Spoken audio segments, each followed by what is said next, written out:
14 militaires français mis en cause après des accusations de viol d'enfants en Centrafrique. Très peu d'entre eux ont été identifiés dans l'enquête conduite par le parquet de Paris.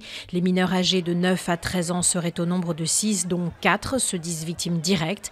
Si certains militaires se sont mal comportés, je serai implacable, a réagi le président François Hollande. À ce stade, les militaires identifiés n'ont pas encore été entendus. D'autres victimes françaises du séisme au Népal sont malheureusement à craindre, annonce le Quai d'Orsay, qui rappelle être sans nouvelles de 268 Français. Le ministère des Affaires étrangères a ajouté que plusieurs vols d'hélicoptères étaient prévus vers des régions isolées si la météo le permettait.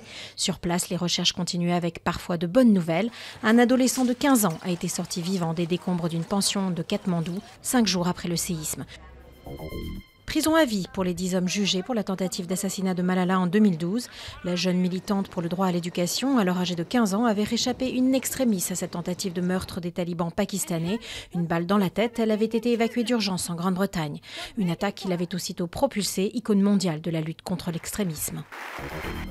160 femmes et enfants sortis des griffes de Boko Haram par l'armée nigériane lors d'une opération dans la forêt de Sambisa, ce qui porte à près de 500 otages libérés depuis mardi. Des opérations qui font partie de l'offensive régionale lancée en février contre le groupe islamiste, à laquelle participent aussi le Niger, le Tchad et le Cameroun voisin.